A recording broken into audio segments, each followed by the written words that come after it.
Hi friends, welcome to news pocket. మీకు ఒక విషయం తెలుసా? మన భారతదేశంలో మతపరమైన స్వేచ్ఛ లేదట. అదే సమయంలో బంగ్లాదేశ్లో మైనారిటీలు చాలా స్వేచ్ఛగా బతుకుతూ ఉన్నారంట. భారతదేశంలో మైనారిటీలపై పెద్ద ఎత్తున దాడులు జరుగుతూ ఉన్నాయి. మెజారిటీలైన హిందువులు మైనారిటీలను అణిచివేసే ప్రక్రియ ఇక్కడ కొనసాగిస్తూ ఉన్నారంట. అదే సమయంలో బంగ్లాదేశ్లో మాత్రం మెజారిటీలైన ముస్లింలు హిందువులను చాలా స్వేచ్ఛగా బతకనిస్తూ ఉన్నారు.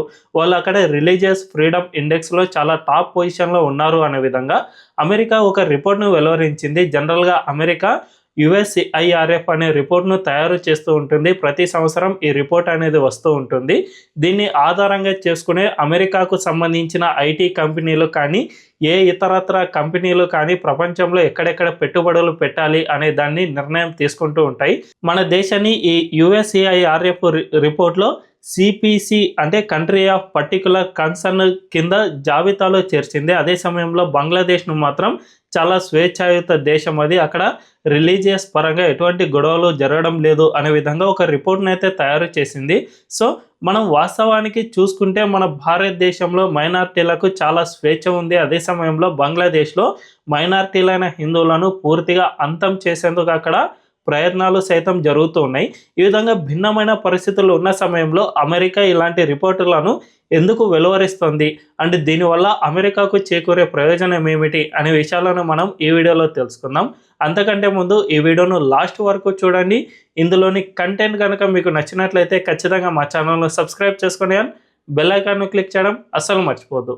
ఇక డీటెయిల్స్లోకి వెళ్తే, జనరల్గా అమెరికా ఎక్కువగా ఈ యుఎస్సిఐఆర్ఎఫ్ రిపోర్టు పైన ఆధారపడి ప్రపంచ దేశాలపై కొన్ని కీలక నిర్ణయాలను తీసుకుంటూ ఉంటాయి. అంటే అవతలి దేశాలతో మనం వాణిజ్యాన్ని ఏ విధంగా ఏర్పరచుకోవాలి అండ్ ఆ దేశాలపై ఏమైనా ఆంక్షలు విధించాలా, ఆ దేశాలపై ఎటువంటి చర్యలు తీసుకోవాలా, లేదంటే అక్కడ ఉన్న కంపెనీల నుంచి మనం ఎక్స్పోర్ట్స్ అండ్ ఇంపోర్ట్స్ ఎంత మొత్తంలో చేసుకోవాలి అనే విషయానికి సంబంధించి అమెరికా ఎక్కువగా ఈ యుఎస్సిఐఆర్ఎఫ్ అనే రిపోర్టును ఆధారంగానే చేసుకుంటుంది. అంతేకాకుండా ఆ దేశంలో ఉన్న కంపెనీలు సైతం ఈ రిపోర్టును ఆధారంగా చేసుకునే ఏ దేశంలో మనం పెట్టుబడులు పెట్టాలి, ఎక్కడెక్కడ మనం మన కంపెనీలను ఎస్టాబ్లిష్ చేయాలి అనే దానికి సంబంధించి ఒక కీలక నిర్ణయాలను తీసుకుంటూ ఉంటాయి. అంత ఇంపార్టెన్స్ ఉన్నది ఈ యుఎస్సిఐఆర్ఎఫ్ అనే రిపోర్ట్. ఇది ఇంటర్నేషనల్ కంట్రీలో రిలీజియస్ ఫ్రీడమ్పై ఇవి ఒక రిపోర్ట్ను తయారు చేస్తూ ఉంటాయి. దీన్ని ఏకంగా అమెరికన్ గవర్నమెంటే తయారు చేస్తూ ఉంటుంది. కాబట్టి అమెరికా గవర్నమెంట్ ఏ విధంగా అయితే భావిస్తుందో అదే భావన ఈ రిపోర్ట్లో ప్రస్ఫుటం అవుతుంది. సో ఈ రిపోర్టు ప్రకారం మన భారతదేశాన్ని కంట్రీ ఆఫ్ పర్టికులర్ కన్సర్న్ కింద నమోదు చేసే ఒక భారతదేశమే కాదు, ఆఫ్ఘనిస్తాన్, పాకిస్తాన్ అండ్ చైనా ఇలాంటి అనేక దేశాలను ఈ కంట్రీ ఆఫ్ పర్టికులర్ కన్సర్న్ జాబితాలో చేర్చాయి. నిజానికి ఇందులో ఎక్కువగా మన ఆసియాకు సంబంధించిన దేశాలు, గ్లోబల్ సౌత్ అండ్ చైనా, ఈ విధంగా ఆసియా సంబంధించిన దేశాలు ఎక్కువగా ఉంటాయి. యూరప్ లేదంటే అమెరికాకు సంబంధించిన కంట్రీస్ అండ్ వెస్ట్రన్ కంట్రీస్ చాలా తక్కువగా ఇందులో లిస్ట్ అయి ఉంటాయి. ఎందుకంటే అమెరికా ఈ రిపోర్ట్ను కావాలని తయారు చేస్తూ ఉంటుంది. అంతేకాకుండా ఇందులో వాస్తవాలను ఆధారంగా కాకుండా అమెరికా ఏ దేశాన్ని ఏ విధంగా తొక్కేయాలి అనే ఉద్దేశంలో భాగంగానే ఒక ప్రెజర్ టాక్టిక్స్ను ఉపయోగించడం కోసం మాత్రమే ఇలాంటి రిపోర్ట్లను తయారు చేస్తూ ఉంటుంది. ఎందుకంటే మనం ఒక్కసారి మనం అనలైజ్ చేస్తూ ఉంటే మన ఇండియాలో రిలీజియస్ ఫ్రీడమ్ అనేది చాలా ఎక్కువగా ఉంటుంది. మన భారతదేశంలో ఒక సనాతన ధర్మంలోని హిందూ మతం మాత్రమే కాకుండా ఈ దేశంలో బౌద్ధులు స్వేచ్ఛగా జీవించారు. అంతేకాకుండా జైనులు, పార్సీలు, యూదులు సైతం మన భారతదేశంలో చాలా స్వేచ్ఛగా జీవించగలిగారు. ప్రపంచమంతా ఒక మెజారిటీ మతం మైనారిటీ మతాన్ని పూర్తిగా అణిచివేసే ప్రక్రియ కొనసాగుతూ ఉన్నా కూడా మన భారతదేశంలో మాత్రం అలాంటివి ఎప్పుడూ జరగలేదు. ఇప్పుడే కాదు, కొన్ని వేల సంవత్సరాల క్రితం నుంచి కూడా మన భారతదేశంలో మతపరమైన స్వేచ్ఛ చాలా ఎక్కువగా ఉంది. అందువల్లనే ఈ దేశం నుంచే బౌద్ధ మతం ఇప్పుడు ప్రపంచానికి శాంతిని నేర్పే స్థాయిలో ఉంది. అంటే అది మన భారతదేశ గొప్పతనం, ఇక్కడ ఉన్న రిలీజియస్ ఫ్రీడమ్ గొప్పతనం అని చెప్పుకోవచ్చు. సో అంత గొప్పగా ఉన్న మన భారతదేశంలోనే మైనారిటీలు కూడా చాలా ఎక్కువగా స్వేచ్ఛగా జీవిస్తూ ఉన్నారు. ప్రపంచంలో ఎక్కడా లేనన్ని, ఏ దేశంలో లేనన్ని మసీదులు మన భారతదేశంలో ఉన్నాయి. కాబట్టి ఇక్కడ ఇది రిలీజియస్ ఫ్రీడమ్ గురించి చాలా పర్టికులర్గా తేల్చి చెబుతోంది. సో ఇంత ఫ్రీడమ్ ఉన్న భారతదేశాన్ని పర్టికులర్ కన్సర్న్ జాబితాలో చేర్చడం, అదే సమయంలో మనం ఇప్పుడు బంగ్లాదేశ్ అండ్ పాకిస్తాన్ ఇలాంటి దేశాల్లో ఉన్న పరిస్థితులను ఒక్కసారి గమనిస్తూ ఉంటే అక్కడ మైనారిటీలైన హిందువులపై ఊచకోత జరుగుతుంది. బంగ్లాదేశ్లో రీసెంట్గా ఒక వ్యక్తిని నడి రోడ్డుపై చెట్టుకు కట్టేసి మరి అతన్ని చంపేశారు. అతనికి సంబంధించి వీడియోలను సైతం తీస్తూ వాళ్ళు రాక్షస ఆనందం పొందారు. అంతేకాకుండా ఈ దీపు చంద్రదాస్ ఎవరైతే ఉన్నారో అతన్ని ముందుగానే పోలీసులు అరెస్ట్ చేశారు. అరెస్ట్ చేసినా కూడా ఏకంగా పోలీస్ స్టేషన్లోకి వెళ్ళి ఈ ఇస్లామిక్ మతోన్మాదులు అతన్ని బయటికి లాక్కొచ్చి మరీ చంపేశారు. అంటే ఆ దేశంలో మైనార్టీలకు సంబంధించిన స్వేచ్ఛ ఎంత అధ్వాన పరిస్థితిలో ఉందో అర్థం చేసుకోవచ్చు. అయినా కూడా బంగ్లాదేశ్ను ఈ కంట్రీ ఆఫ్ పర్టికులర్ కన్సర్న్లో చేర్చకుండా పూర్తిగా వైట్ లిస్ట్లో చేర్చింది. అంటే ఆ దేశంపై మనం ఎటువంటి నిఘా ఉంచక్కర్లేదు అండ్ ఆ దేశంలో రిలీజియస్ ఫ్రీడమ్ అనేది చాలా ఎక్కువగా ఉంది అనే విధంగా అమెరికా తన జాబితాలో చేర్చుకుంది.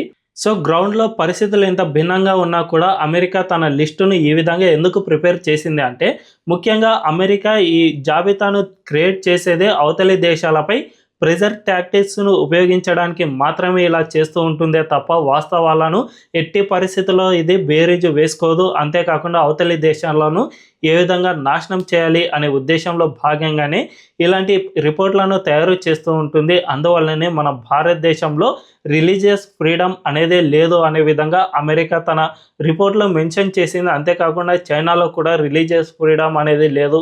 పాకిస్తాన్లో కూడా మైనార్టీలపై ఇప్పుడు అయితే దాడులు పెద్ద ఎత్తున జరుగుతున్నాయి. అక్కడ ఉన్న హిందువులపై దాడులు జరగడం, అంతేకాకుండా వాళ్ళను ఎత్తుకుపోవడం ఇలాంటివి ఎన్నో జరుగుతూ ఉన్నా కూడా అమెరికా తన రిపోర్ట్లో హిందువుల గురించిన విషయాలను ఎక్కడా కూడా వెల్లడించకుండా కేవలం ఆ దేశంలో ఒక పాస్టర్పై జరిగిన దాడిని ఉటంకిస్తూ ఆ దేశానికి కూడా సిపిసి జాబితాలో చేర్చింది. దీన్ని బట్టి చూసుకుంటే అమెరికా ఉద్దేశం ప్రధానంగా ఒకటే ఉంది, ఆ దేశానికి ఇతర దేశాల్లో ఉన్న మైనారిటీలకు సంబంధించిన స్వేచ్ఛ అనేది ఆ దేశానికి అవసరం లేదు. కానీ ఆ దేశం ఎప్పుడైతే ఇతర దేశాలను తొక్కిపెట్టడానికి అవతలి దేశాలను ఆర్థికంగా నాశనం చేయాలి అని భావిస్తుందో ఆ దేశాలను మాత్రమే ఇలాంటి జాబితాలో చేర్చుతూ ఉంటుంది. తద్వారా తన దేశానికి సంబంధించిన కంపెనీలను ఈ దేశాల్లో పెట్టుబడులు పెట్టకుండా నిరోధించేందుకు ఇటువంటి ప్రయత్నాలు చేస్తూ ఉంటుంది. ఇదే కాకుండా మన దేశంపై ఖలిస్తానీలు లేదంటే పాకిస్తాన్ మన దేశంపై ఉగ్రవాదాన్ని ఎగదోస్తూ ఉన్నా కూడా అమెరికా ఇలాంటి వాటిని ఎక్కడా కూడా గుర్తించదు.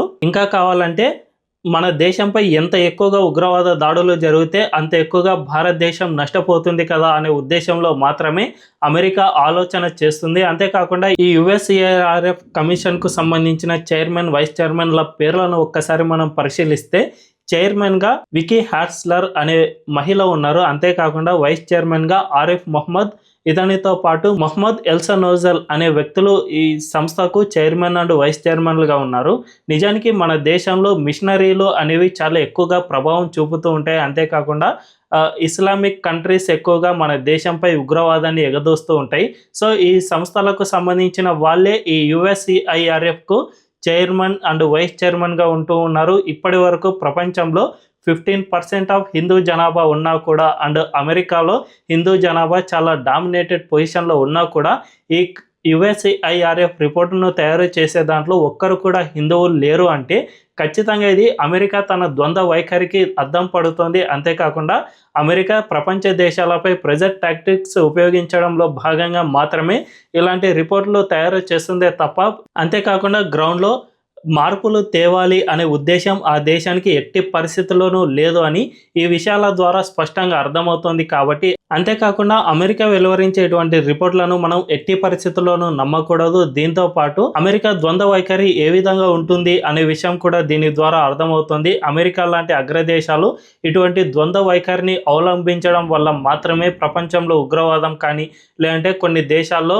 మైనారిటీలను అణిచివేయడం, వాళ్ళను చంపేస్తూ ఉండటం ఇలాంటి ఘటనలు అనేకం జరగడానికి కూడా అగ్రదేశాలు ఈ విధంగా బాధ్యత రాహిత్యంగా ప్రవర్తించడం వల్ల మాత్రమే ఇటువంటి సంఘటనలు జరుగుతూ ఉన్నాయి అని మనం అర్థం చేసుకోవాల్సి ఉంటుంది. ఈ వీడియోపై మీ అభిప్రాయం ఏంటో కామెంట్ల రూపంలో తెలియజేయండి. అండ్ ఈ వీడియో కనుక మీకు నచ్చినట్లయితే ఖచ్చితంగా మా ఛానల్ను సబ్స్క్రైబ్ చేసుకుని బెల్ ఐకాన్ను క్లిక్ చేయడం అస్సలు మర్చిపోవద్దు. Thank you.